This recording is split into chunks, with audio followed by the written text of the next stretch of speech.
Muy bien, hermanos, nuevamente para todos, buenos días. Para los hermanos que toman notas, el título de este sermón es Diferencias entre los verdaderos y los falsos discípulos. Lo repito, diferencias entre los verdaderos y los falsos discípulos. Luego entiendan que todas las veces que nos refiramos a verdadero y falso discípulo, estamos hablando de un verdadero discípulo de Jesús o un falso discípulo de Jesús.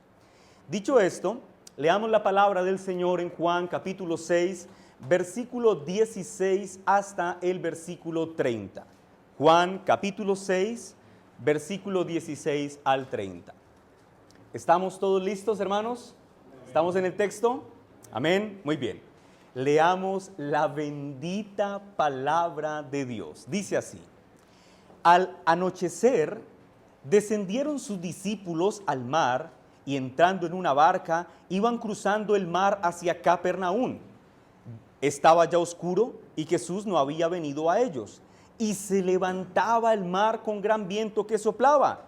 Cuando habían remado como 25 o 30 estadios, vieron a Jesús que andaba sobre el mar y se acercaba a la barca y tuvieron miedo. Mas él les dijo: Yo soy, no temáis. Ellos entonces con gusto le recibieron en la barca, la cual llegó enseguida a la tierra a donde iban. El día siguiente, la gente que estaba al otro lado del mar vio que no había habido allí más que una sola barca y que Jesús no había entrado en ella con sus discípulos, sino que éstos se habían ido solos. Pero otras barcas habían arribado de Tiberias junto al lugar donde habían comido el pan después de haber dado gracias al Señor. Cuando vio pues la gente que Jesús no estaba allí ni sus discípulos, entraron en las barcas, es decir, las que vinieron de Tiberias, y fueron a Capernaum buscando a Jesús. Y hallándole al otro lado del mar le dijeron: Rabí, ¿cuándo llegaste acá? Respondió Jesús y les dijo: de cierto os digo, que me buscáis, no porque habéis visto las señales, sino porque comisteis el pan y os saciasteis. Trabajad no por la comida que perece, sino por la comida que a vida eterna permanece, la cual el Hijo del Hombre os dará, porque a éste señaló Dios el Padre. Entonces le dijeron: ¿qué debemos hacer? Noten, ¿qué debemos hacer para poner en práctica qué? Las obras de Dios. Respondió Jesús y les dijo: esta es la obra de Dios, que creáis en el que Él ha enviado. Le dijeron entonces: ¿qué señal pues haces tú para que veamos y te creamos? Y agregan: ¿qué obra haces?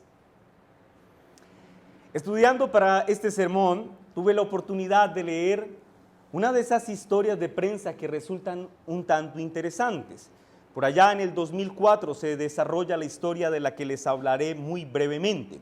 Ocurre en Lima, Perú, en donde se descubre, allá en el 2004, una ingeniosa operación de falsificación de billetes tan bien hechos que circularon durante años en la economía peruana y nadie se había dado cuenta. Eran tan parecidos los billetes falsos a los billetes originales que miles de personas los utilizaron durante aproximadamente una década y no se dieron cuenta de la adulteración del papel moneda. Y esto era así porque a simple vista una persona común y corriente, sin los elementos de conocimiento y de análisis técnico, no podía determinar la diferencia que existía entre un falso billete y un billete verdadero. Sin embargo, habían algunas sospechas entre las autoridades y se asesoraron de expertos que con elementos técnicos podían comprobar si los billetes eran falsos o verdaderos. Luego, al analizar algunas series, encontraron pequeños detalles, hermanos, pequeñitos detalles que delataban su falsedad. Uno de estos detalles, por ejemplo, era la textura del papel. Aunque era casi idéntica a la original, no era exactamente igual. Y otro detalle que delató la falsedad es que aunque la tinta que estaba impresa en los billetes reaccionaba a la luz ultravioleta, no reaccionaba de la misma forma que debería reaccionar en un billete que estaba en un billete original. En otras palabras, estos billetes parecían reales, pero no eran más que una falsificación bien hecha. Bien hecha sí, pero no reales. Ahora, en un sentido similar, hay muchos que a lo largo de la historia de la iglesia, a simple vista, parecen discípulos del Señor. Pero cuando se hace una investigación minuciosa, con la herramienta adecuada, que es la palabra de Dios, pronto se descubre o se determina que aquel que parece ser no es más que una buena falsificación de lo que significa ser un verdadero discípulo de Cristo.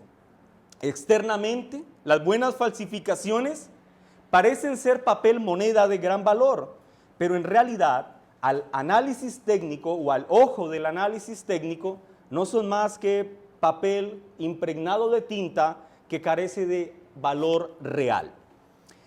La existencia de los falsos discípulos, mis hermanos, no es algo de lo que la Biblia no nos advierta. De hecho, constantemente las Escrituras nos dicen, cuidado de los falsos discípulos, de los falsos seguidores. Hay muchos ejemplos que podría dar de esta realidad. Sin embargo, permítanme citar una de las escenas en el Nuevo Testamento, Mateo capítulo 25, en donde, hermanos, se narra de una parábola que a mi juicio es una de las parábolas más estremecedoras que uno puede leer en todo el Nuevo Testamento. Es absolutamente estremecedor lo que ocurre allí. En Reina Valera hay un título para la primera parábola. ¿Qué dice? Las 10 vírgenes. Bueno, esta parábola nos dice que hay un grupo de 10 vírgenes, pero las divide en dos grupos. 5 de ellas son definidas como vírgenes que son sensatas. Es decir, ahora, la parábola las define como sensatas porque ellas se prepararon con lo suficiente para recibir al novio. Pero hay otras 5 que son definidas por el Señor como insensatas. Ahora aquí está el detalle que me parece estremecedor, y es que estas insensatas también se prepararon para recibir al novio, pero no se prepararon con lo suficiente. Los dos grupos, tanto las insensatas como las sensatas, son descritas en este texto como aquellas que se prepararon. No obstante, la preparación de las insensatas fue insuficiente. ¿Y qué fue lo que les faltó a las insensatas? El texto dice que les faltó aceite en las lámparas, así que ellas dijeron a las sensatas, denos de vuestro aceite. Y las sensatas, ¿qué les dicen? No, porque si les damos, no van a ir ni ustedes ni nosotras. Así que vayan ustedes a los que venden aceite, compren aceite para sus lámparas y vuelvan. ¿Y qué es lo que ocurre? Que las sensatas siguen al Señor hasta el lugar en el que se celebrará la boda, y las insensatas no alcanzan a llegar, y cuando llegan al lugar de celebración, la puerta está cerrada, y el Señor finaliza esta narración, hermanos, que les digo es estremecedora, diciéndole a estas mujeres, apartaos de mí, hacedores de maldad, nunca las conocí. Esta parábola, mis hermanos, es muy fuerte y nos enseña que aunque estas mujeres pensaron que transitaban por el camino que iba al cielo, en realidad su poca diligencia en ser discípulas fieles de Cristo develaba que habían caminado por el camino ancho que conduce al infierno. Y así muchos en nuestros días se engañan a sí mismos creyendo que son discípulos de Jesús porque sencillamente se han conformado a algunas apariencias externas para parecer discípulos, pero al análisis de las Escrituras no son más que buenas falsificaciones de lo que significa ser un verdadero discípulo. Y esto explica, mis hermanos, entre otras cosas, por qué la palabra de Dios una y otra vez nos dice ser un verdadero discípulo requerirá un gran costo. No sé si ustedes han notado esto. El Señor les dice, sígueme, pero vende todo lo que tienes. Sígueme, pero tienes que estar dispuesto a morir. Es como que el Señor quiere que su pueblo, su iglesia, tenga claro esto, que seguir a Cristo será sinónimo de morir a nosotros mismos, de perder toda esperanza en nosotros mismos, en nuestros sueños, en nuestras pretensiones, porque al seguir a Cristo tenemos que hacer de Cristo y su reino una prioridad en nuestras vidas. Por ejemplo, acompáñenme a Lucas capítulo 14, versículo 27.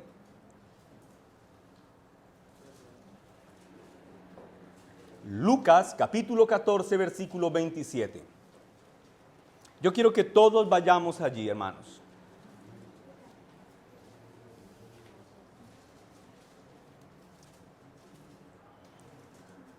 ¿Estamos listos? Amén.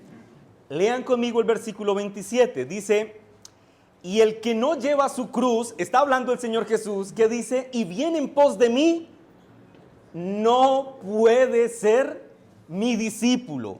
Sigo leyendo, porque ¿quién de vosotros queriendo edificar una torre no se sienta primero y calcula los gastos a ver si tiene lo necesario para acabarla?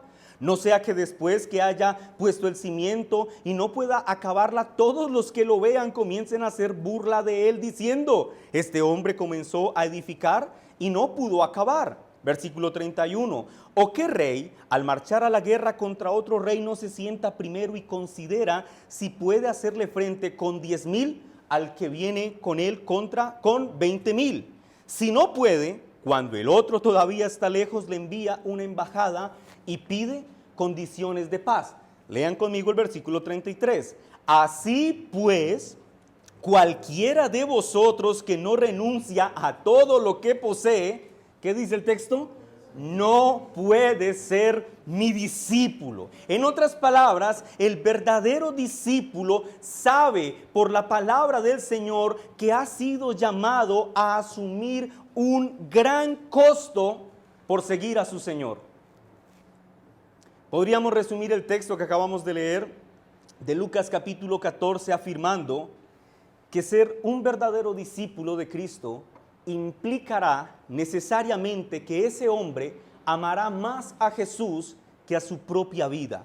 Luego en la práctica, mis hermanos, eso significa que todo verdadero discípulo de Jesús tiene que estar dispuesto a someterse al señorío de Cristo, aun si eso significa que tendrá que padecer algún tipo de discriminación, de persecución o de rechazo. Y esto, mis hermanos, es muy entendible si consideramos que vivimos en un mundo caído que aborrece al Señor.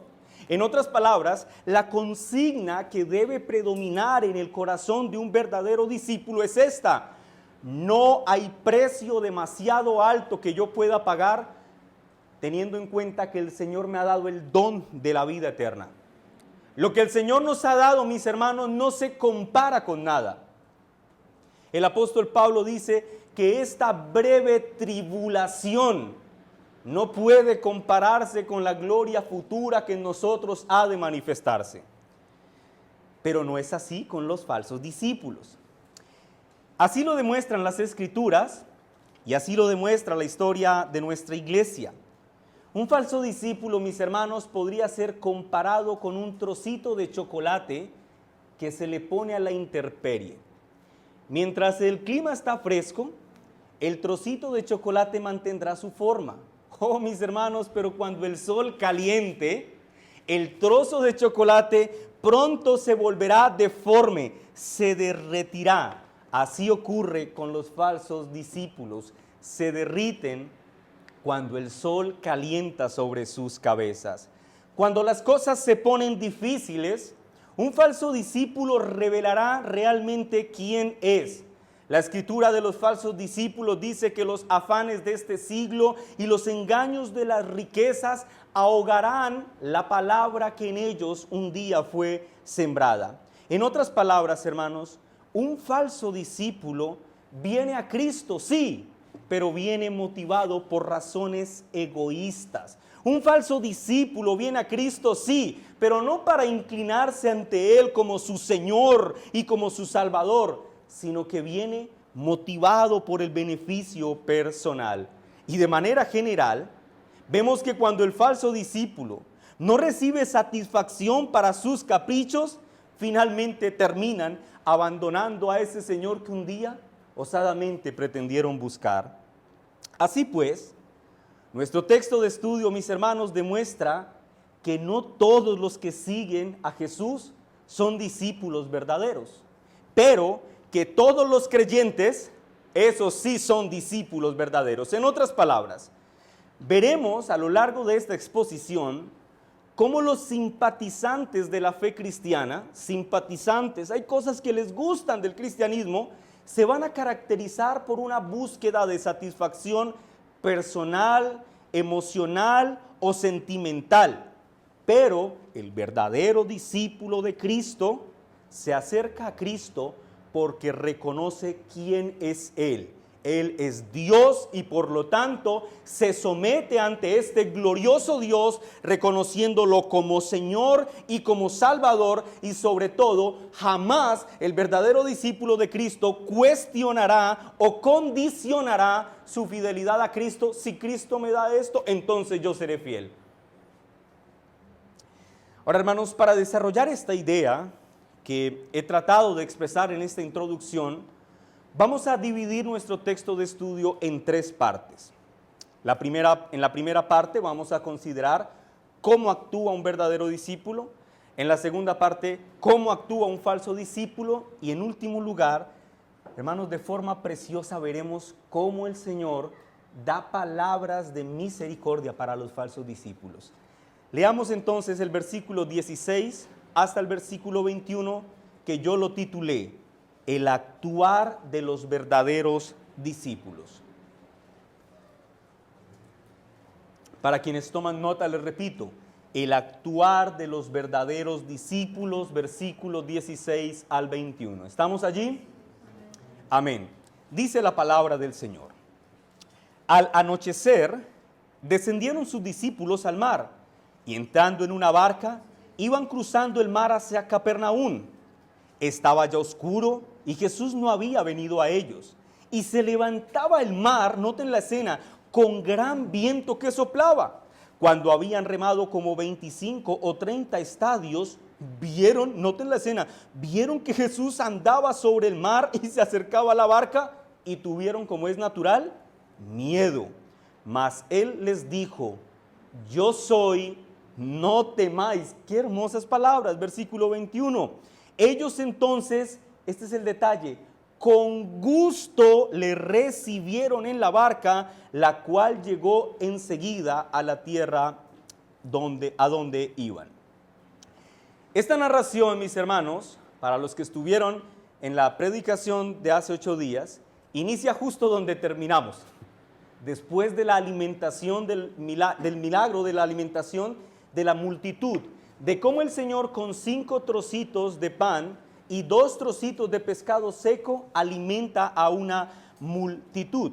Bueno, la narración en los evangelios sinópticos nos dice que Jesús, después de que la multitud quiso hacerlo rey, le pide a la multitud que regresen a sus lugares de origen y le pide a sus discípulos, este es un detalle importante, que se suban a la barca en la que ellos llegaron y viajen hasta Capernaum. Los sinópticos, es decir, Lucas, Mateo y Marcos, nos informan que paralelamente, mientras los discípulos estaban en alta mar, el Señor Jesús estaba retirado en el monte, orando al Padre por sus discípulos.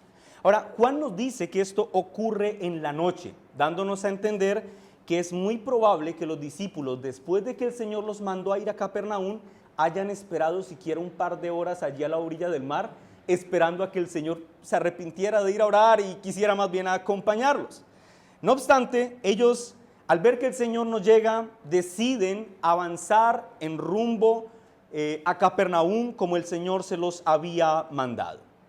Luego el texto nos dice que mientras ellos ya estaban avanzando, se levantó una gran tormenta.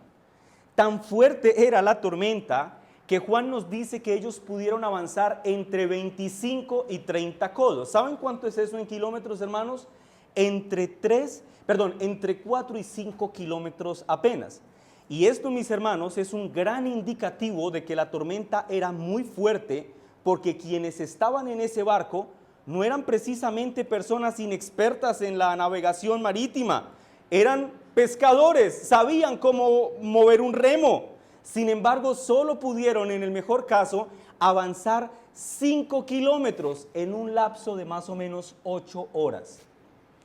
No les rindió nada, porque lo que ellos estaban enfrentando, mis hermanos, no era una lloviznita, era una gran tormenta.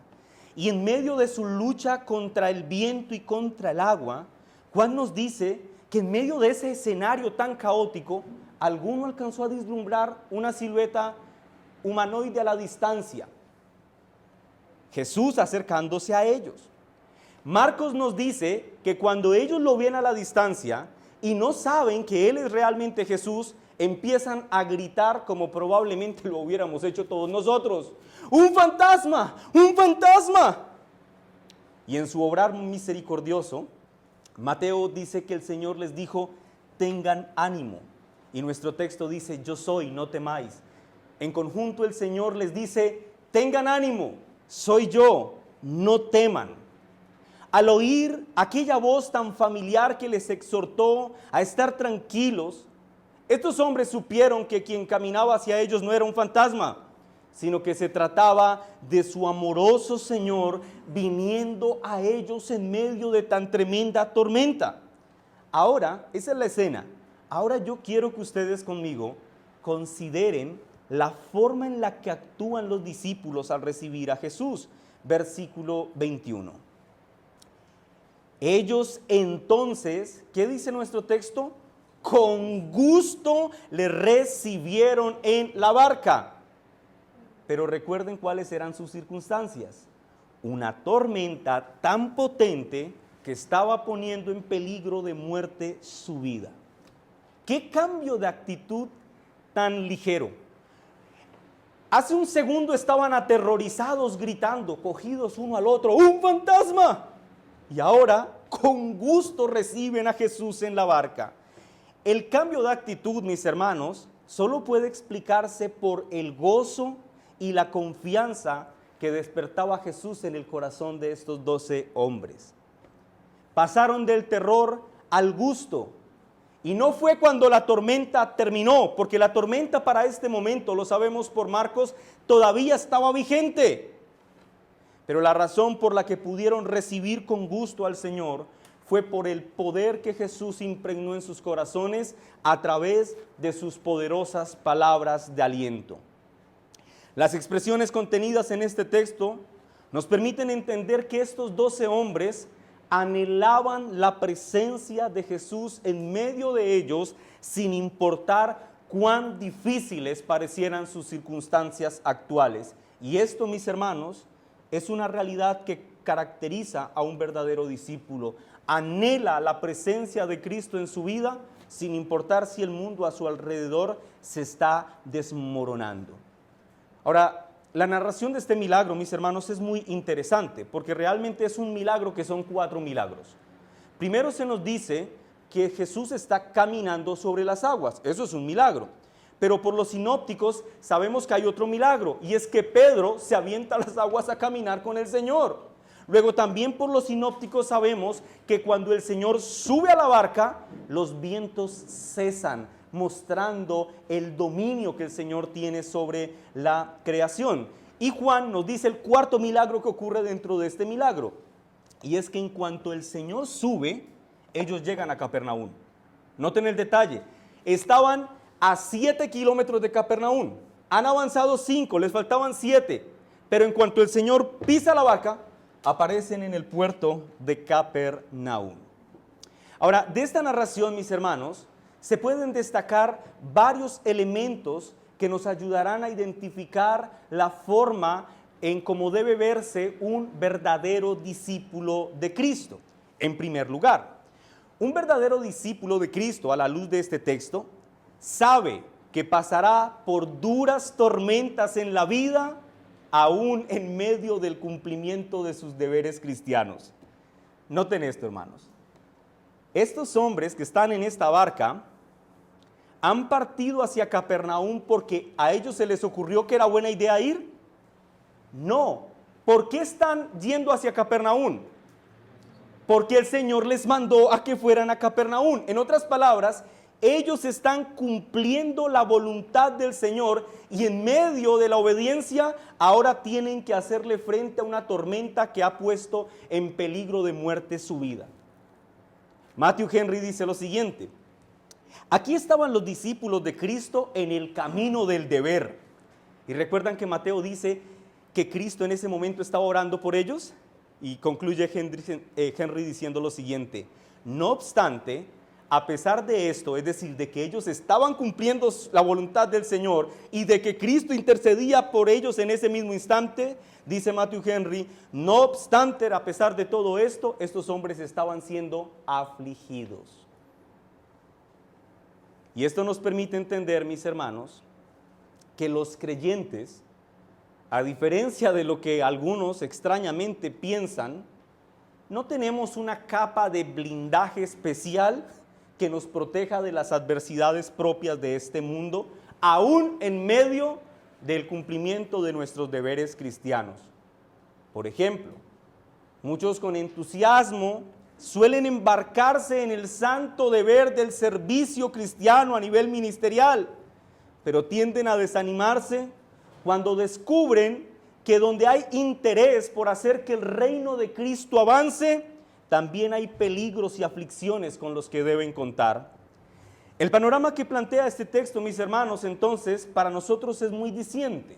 Es un panorama realista que pone nuestros pies sobre la tierra, recordándonos que las nubes y las tinieblas de la aflicción no son ajenas a los hijos de la luz.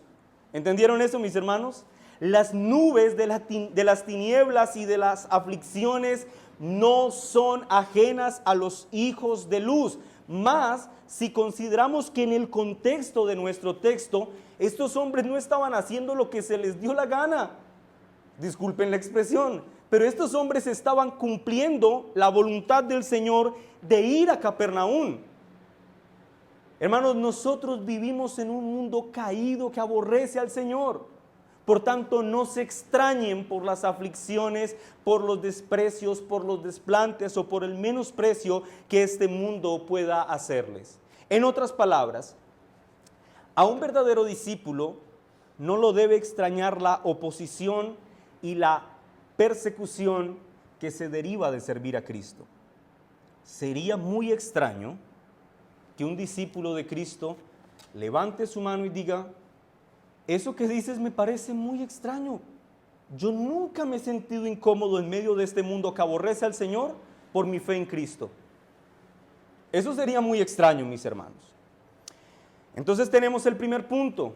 Un discípulo de Cristo sabe que en el cumplimiento de sus deberes tendrá que enfrentar tormentas.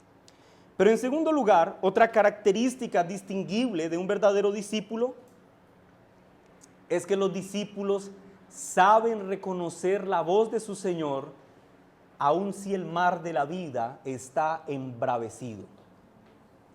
Juan capítulo 10, versículo 27 al 28, dice: mis ovejas oyen mi voz, y yo las conozco. ¿Y qué dice después? Y me siguen. Y yo les doy vida eterna y no perecerán jamás, ni nadie las arrebatará de mi mano. Recuerden que estos hombres, mis hermanos, no están enfrentando una lloviznita de estas que suelen bañar las tierras bayunas en estos días. Que estamos con el sol a tope y de repente empieza a lloviznar durante 3 horas seguidas. Ellos no están enfrentando esto, mis hermanos.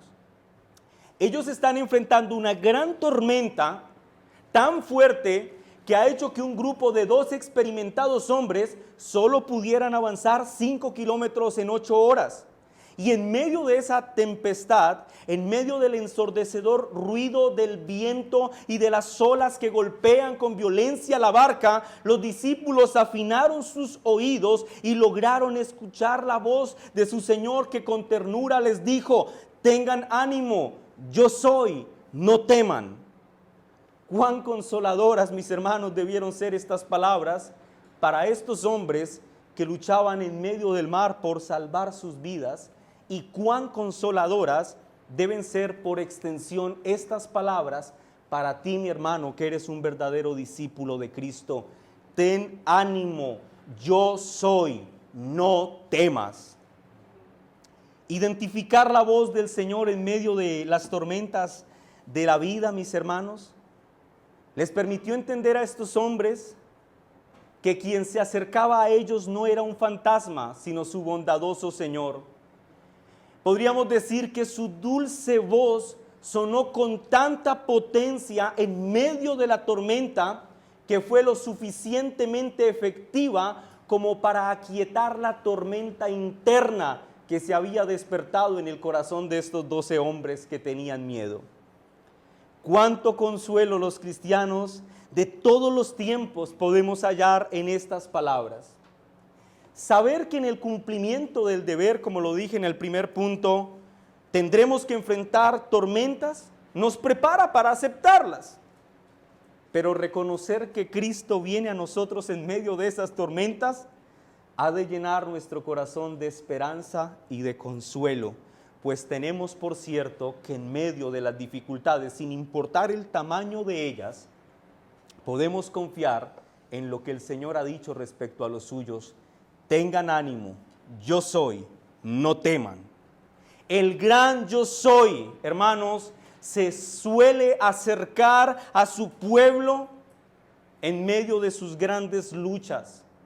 El gran yo soy, el Dios eterno, suele acercarse a los suyos para en medio de sus pruebas y dificultades decirles, no teman.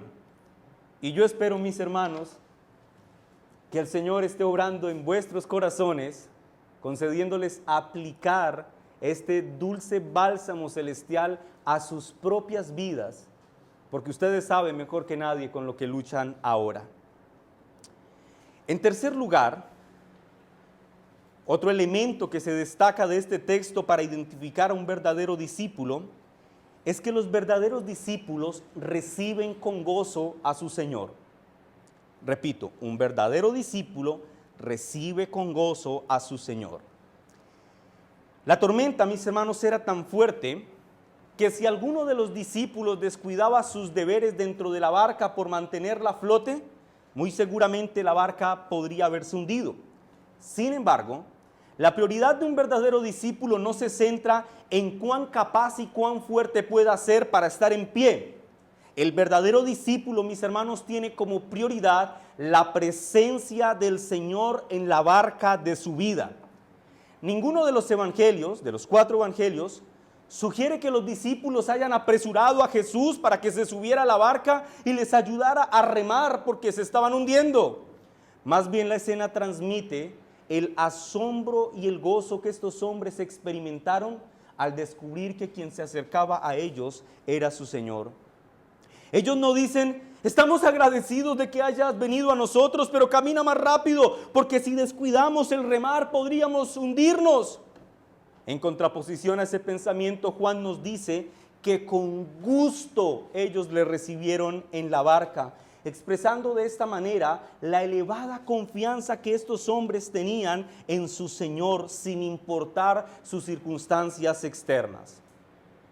Y aquí viene un punto más.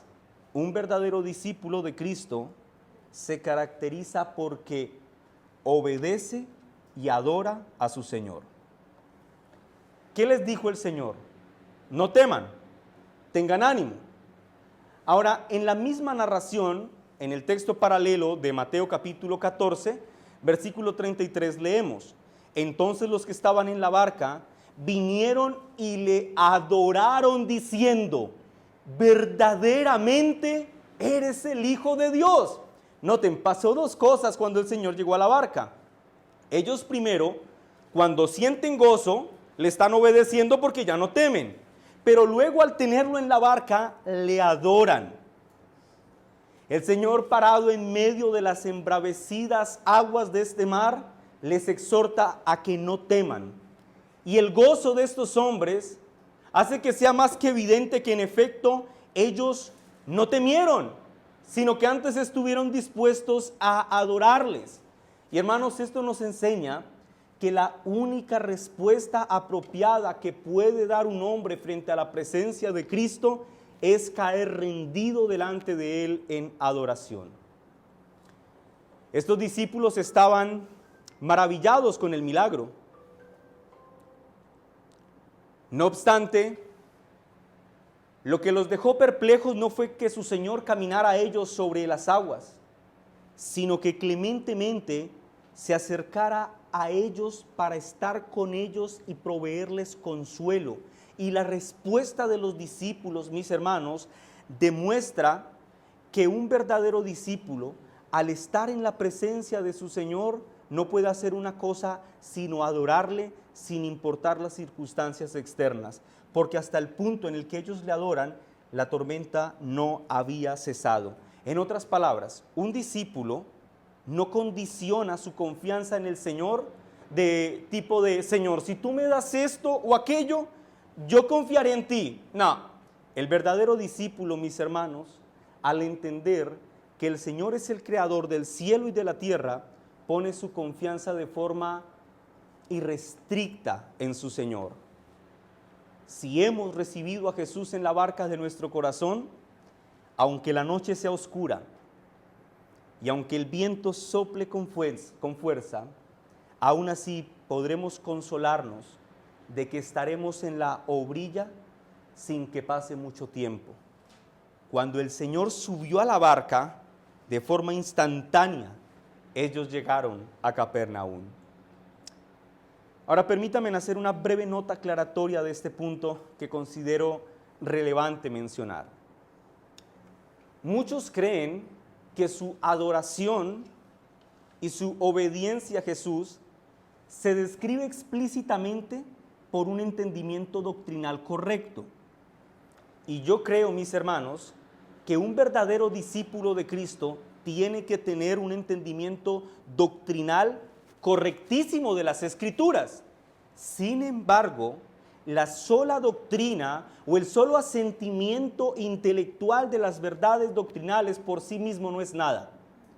La vida del que ha sido beneficiado con un alimento nutritivo de la palabra de Dios debe estar en consonancia con esas demandas que la doctrina hace para el verdadero discípulo. Juan Calvino lo expresa de esta forma. Él dice, la verdadera doctrina no es una cuestión de lengua, sino de vida. Tampoco la doctrina cristiana es captada solo por el intelecto y la memoria, como la verdad se capta en otros campos del estudio. Por el contrario, dice Calvino, la doctrina se recibe correctamente cuando toma posesión del alma entera y encuentra un lugar de morada y refugio en los afectos más íntimos del corazón. Es decir, tú obedeces correctamente a Cristo cuando entiendes correctamente la doctrina bíblica y vives en relación a esa doctrina bíblica. El solo entendimiento doctrinal de la doctrina, repito, mis hermanos, por sí mismo no es nada. Y eso ya nos lleva al segundo punto del sermón. Ya vimos las características de un verdadero discípulo.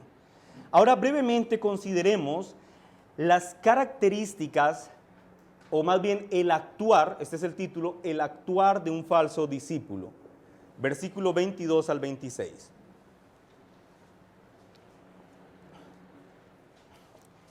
El actuar de los falsos discípulos. ¿Estamos listos? Versículo 22 al 26. Amén. Leamos la palabra del Señor. Dice, el día siguiente, la gente que estaba al otro lado del mar vio que no había habido allí más que una sola barca y que Jesús no había entrado en ella con sus discípulos, sino que éstos se habían ido solos. Pero otras barcas habían venido de Tiberias junto al lugar donde habían comido el pan después de haber dado gracias al Señor. Cuando vio pues la gente que Jesús no estaba allí, ni sus discípulos, entraron en las barcas y fueron a Capernaum. ¿Para hacer qué? ¿Qué dice el texto? Buscando a Jesús. Dice, y hallándole al otro lado del mar, le dijeron, mira los formalitos que son, Rabí, ¿cuándo llegaste acá? Respondió Jesús y les dijo, de cierto os digo, me buscáis, no porque habéis visto las señales, sino porque comisteis el pan y os saciasteis. En esta segunda escena, ahora vamos a ver a la multitud que fue alimentada. Ellos vieron que los discípulos tomaron la única barquita que había en ese lugar. Recuerden que la multitud llegó rodeando el lago y luego hay solamente una barquita. Y ellos ven que los discípulos toman esa barca y parten rumbo a Capernaum. Luego, el texto nos dice que los moradores de Tiberias, al saber que había una gran multitud allí, dijeron, bueno, aquí hay un buen negocio. Así que deciden ir con sus propios barcos y decirles a estas personas, los vamos a transportar a donde quieran ir. Y la multitud coincide en decir que quieren ir a Capernaum para buscar a Jesús. Cosa, mis hermanos, que en principio parece ser muy loable. ¿Buscar a Jesús acaso no es un rasgo distintivo de un verdadero discípulo? Estos hombres van a invertir más de su tiempo. Tendrán que pagarles a los marineros de Tiberias para que los lleven hasta Capernaum. O sea, van a invertir hasta sus recursos económicos por buscar a Jesús. ¿Esto no es un indicativo de que estos son hombres piadosos? Bueno, el texto dice que después de un tiempo, no se especifica cuánto, ellos finalmente encuentran al otro lado del mar a Jesús y lo interrogan sobre la manera en la que él pudo llegar antes que ellos, si es que ellos vieron que él no se había subido a la barca con sus discípulos. Pero el Señor, noten lo que hacen, esto es muy interesante, él no les responde a la pregunta. Si él les hubiera dicho, bueno, la razón por la que yo llegué primerito es porque pues yo me vine caminando sobre el mar. ¿Saben lo que hubiera pasado? Esto, mis hermanos, habría reforzado en la mente de esta multitud la idea de que Jesús era un simple obrador de milagros y que sí o sí tendrían que volverlo rey para que liderara una revuelta contra Roma. Así que él no les dice lo que ocurrió. No responde explícitamente su pregunta, pero mis hermanos, lo que sí hace en su respuesta es cuestionarlos severamente por los motivos hipócritas y superficiales por los que estos hombres están buscándolo. Versículo 26. Mira lo que el Señor les dice. De cierto os digo, que es una conjunción gramatical que expresa que lo que va a decir es muy potente. Que me buscáis, noten, lo reconoce, pero ahora mira los detalles. No porque habéis visto las señales, sino porque comisteis el pan y os saciasteis. ¿Qué les está cuestionando el Señor? Que ellos vieron las señales. Recuerden que Juan a las señales, a los milagros los llama señales.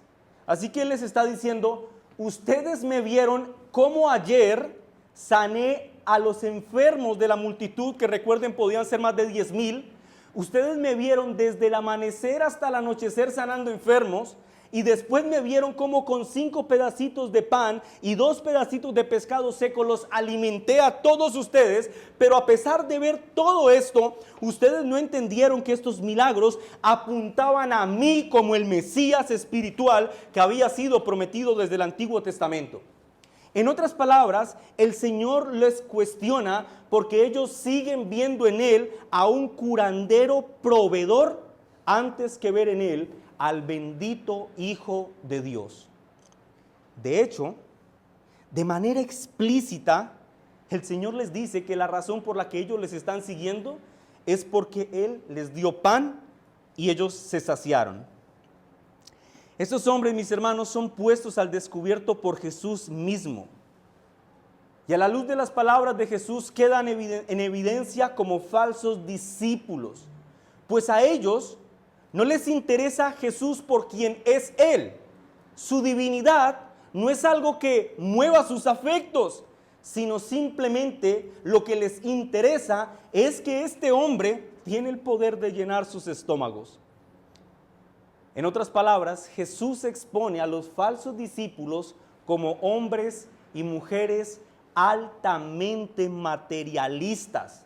Tan materialistas son que no reflexionaron en el significado espiritual del milagro. En vez de ver en el trozo de pan y el trozo de pescado que estaban recibiendo la provisión de aquel bendito Mesías que habría de venir, ¿saben qué vieron ellos? Pan y pescado. No vieron más. El pan y el pescado apuntaba a aquel bendito proveedor que era anunciado desde el Antiguo Testamento, la simiente de la mujer, pero ellos vieron pan y pescado. Los falsos discípulos buscan a Jesús, ciertamente lo hacen, pero lo buscan para ser saciados.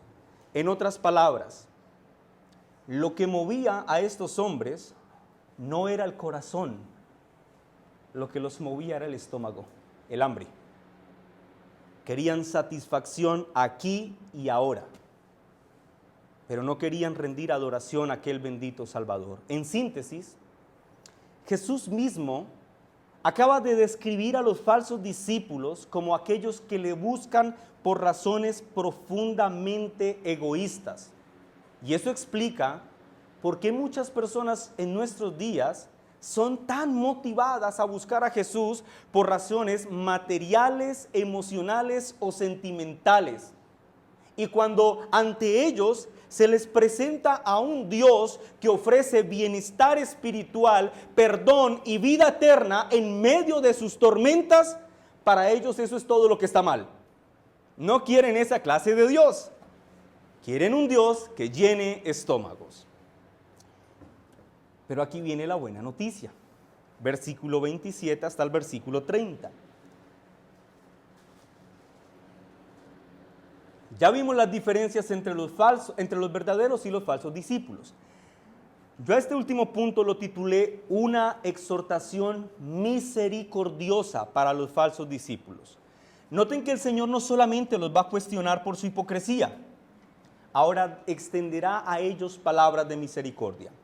Versículo 27, ¿estamos todos listos?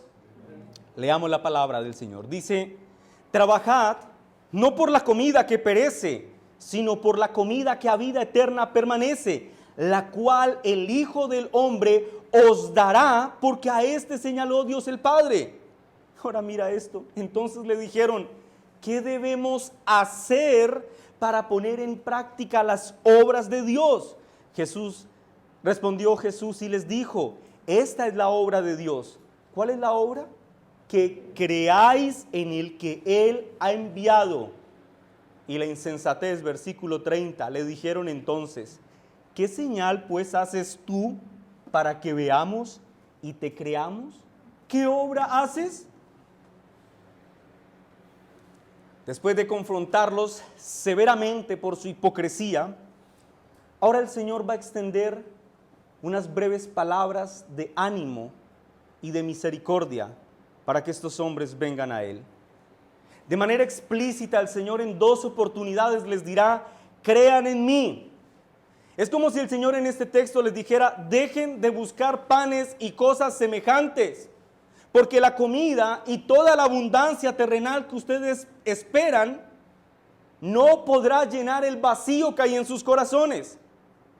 Más bien, desen cuenta que eso que ustedes anhelan perecerá, que su valor no es permanente.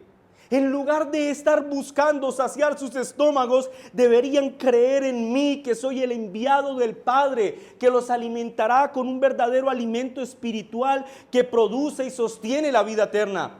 Confíen en mí, les dice el Señor, ya que el Padre ha certificado que yo soy el Mesías que vendría a alimentar a su pueblo hambriento. Noten la misericordia del Señor con estos hombres. Pero hermanos, aquí viene la gran tragedia de la incredulidad. Estos hombres, ciegos espiritualmente, parecen no tener límites. Acaban de escuchar al Creador del universo decirles, crean en mí para que tengan vida eterna. Y le preguntan, ¿qué debemos hacer para poner en práctica las obras de Dios? Es como si su pregunta fuera la siguiente. Dime qué me falta. Yo sé que estoy perfectico. Yo sé que soy muy buen ciudadano. Yo sé que adopté un perrito y reciclo. ¿Qué más me falta para ganarme una entrada al reino de los cielos? ¿Habrá algo que necesite, que me haga falta? Y aquí se revela, mis hermanos, otra gran característica de un falso discípulo. Y es que el falso discípulo, por sobre todas las cosas, confía en sí mismo antes que en Dios. El creyente, en medio de una adversidad, su instinto espiritual lo lleva a doblar sus rodillas delante del Señor. Primariamente decir, Señor, ayúdame, no sé qué hacer en esta circunstancia. El falso discípulo dice, ¿cómo resuelvo esto? Estos endurecidos hombres, caracterizados por su materialismo y mundanalidad, no lograron entender que la vida eterna, mis hermanos, es un regalo y que solo Jesús podía darles tan maravillosa bendición. Contrario a confiar en las benditas palabras del Señor, como es una prioridad para cada verdadero discípulo, estos hombres confiaron en que podían conseguir la salvación a través de su propio esfuerzo. Y nuevamente, a pesar de esto, el Señor extiende palabras de misericordia y les dice, esta es la obra de Dios. ¿Quieren hacer una obra? Bueno, esta es la obra, que creáis en el que Él ha enviado. Es una buena forma en la que el Señor les hace saber a estos hombres y nos recuerda a nosotros, mis hermanos, que el elemento esencial para acceder al beneficio de la vida eterna no es cuán capaz seas tú, sino es la fe en Cristo Jesús. Y así como con estos hombres, ocurre con todos los seres humanos sobre la tierra. Cualquier persona que sea salva, será salva de manera exclusiva por la fe en Cristo Jesús. Si tú me estás escuchando y sabes a plena conciencia que tú no estás reconciliado con el Dios Padre a través del Dios Hijo, estas palabras son para ti. Podrás ser salvo, podrás ser redimido, serás librado de la condenación eterna cuando confíes de manera exclusiva en la vida, obra, muerte y resurrección de aquel a quien el Padre le dio su sello de aprobación. Esto es Cristo Jesús. Niños que están aquí y que me escuchan, siempre me gusta hablarles a ustedes en esta parte del sermón. Yo no sé si ustedes, y quizás tal vez esto les sirva a todos los que están aquí presentes, pero yo no sé si ustedes, niños, han considerado lo desafortunados que serían si fueran al infierno. ¿Alguna vez han pensado en eso? ¿Qué terrible sería si yo voy al infierno? Bueno, y si alguno de ustedes, hermanos, amigos, ha considerado eso alguna vez, yo quiero que sepan esto, ni su mejor esfuerzo podrá sacarlos del infierno. Niños, la fe y la devoción de sus padres no podrá librarlos de la condenación eterna. Pero, si ustedes confían en Cristo Jesús, en aquel poderoso Rey que camina sobre las aguas embravecidas del mar y le dice a sus discípulos, no teman, yo soy, confiad. Si ustedes creen en ese poderoso Rey, tendrán vida eterna. Niños, amigos, que ninguno de nosotros se ha contado entre aquellos hombres de la multitud que fueron llamados a poner su confianza en Cristo 2 veces de forma explícita, pero a pesar de la misericordia del Señor, decidieron dar un paso por la senda de la insensatez. Mira la respuesta de estos hombres frente al amoroso llamado que el Señor hizo al arrepentimiento, versículo 30. Le dijeron entonces, ¿qué señal pues haces tú para que veamos y te creamos? ¿Qué obra haces? La respuesta de estos hombres es francamente impensable, es irrespetuosa. Recuerden que estos hombres acaban de ser testigos cómo durante todo el día el Señor sanó a los enfermos de la multitud. Y luego, cuando tuvieron hambre, vio cómo el Señor los alimentó hasta que quedaron con la barriga llena. Y se atreven a decirle, ¿qué señal haces para que creamos en ti? Y esto, mis hermanos, es algo que en esencia define al falso discípulo. El falso discípulo dice, yo estoy dispuesto a creer. ¿Quién dijo que no? Pero déjame ver qué puedes hacer por mí para saber si vale la pena o no seguirte. Muéstranos tus credenciales, le dijeron estos hombres al Señor. Bueno, usted habla muy bonito, pero muéstrenos sus credenciales. Estos hombres, mis hermanos, filtraron el mensaje de salvación a través de sus mentes materialistas y retorcidas, y al hacer esto, rechazaron el beneficio de la vida eterna. A lo largo de este sermón, hermanos, como procuro esforzarme a hacerlo y espero haya quedado claro para todos, procuro dar diferentes aplicaciones en la medida en la que voy explicando el texto. Pero yo quiero concluir esta enseñanza, mis hermanos, con una aplicación en forma de preguntas que suplico que el Señor les ayude a responder con la más grande honestidad en sus propios corazones. A la luz de todo lo que ustedes han escuchado en esta mañana, yo quiero, y por favor préstenme mucha atención, niños, no se distraigan. Yo quiero preguntarles algo. A la luz de esta narración, ¿en dónde están ustedes? ¿Están en una barca que es mecida y golpeada por el mar embravecido, cumpliendo la voluntad del Señor? ¿O se sentaron plácidamente en las barcas de los comerciantes, de los que vinieron de Tiberias, para llevarlos con comodidad hasta Capernaum? Ellos no enfrentaron la tormenta. ¿En dónde están ustedes? Probablemente la pregunta puede aclararse con otra pregunta. La pregunta sería, ¿quién eres tú en esta historia? ¿Tú eres de los que enfrentas con valentía las duras tormentas en medio del cumplimiento de tu deber? ¿O te derrites como un chocolate que es puesto al sol cuando las circunstancias parecen abrumadoras? ¿Quién eres tú? ¿Tú reconoces la voz de tu Señor que te llama a no temer y a cobrar aliento en medio del mar embravecido? ¿O te quedas gritando, fantasma, fantasma? ¿Quién eres tú?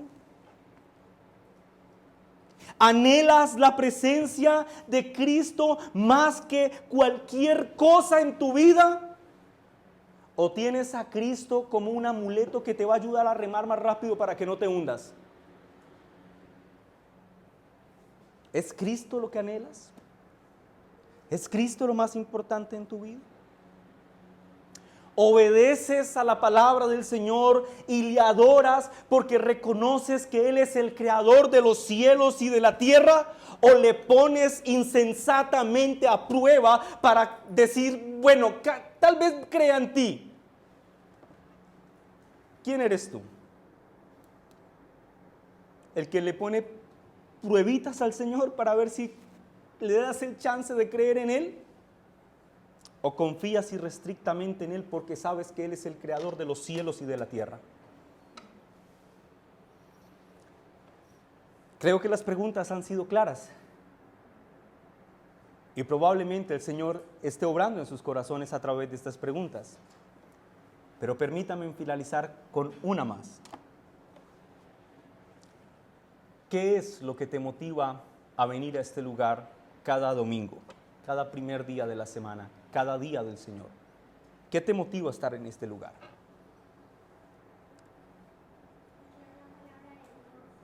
Bien, Samuel. Ahora, Samu y demás hermanos, si lo que los motiva a estar en este lugar es simplemente un acto ritualista en el que ya tenemos una costumbre de que sabemos que los cristianos vamos a la iglesia cada 8 días, o que si te conformas externamente a la vida cristiana seguro vas a tener una mejor vida, si eso es lo que te motiva y no la gloria de Cristo y escuchar de su bendita palabra, yo te quiero suplicar en el nombre de Cristo Jesús que al llegar a la casa hoy en la tarde, tú apartes un tiempo para orar al Señor y suplicarle que por su bendita palabra examine tu corazón a través de la obra del Espíritu Santo y te conceda reestructurar en tu vida todo lo que sea necesario reestructurar, con el propósito de que al final tú puedas ser identificado como un verdadero discípulo de Cristo y no como una imitación bien hecha de lo que significa ser un discípulo de Cristo. Amén y amén. Demos gracias al Señor por su palabra.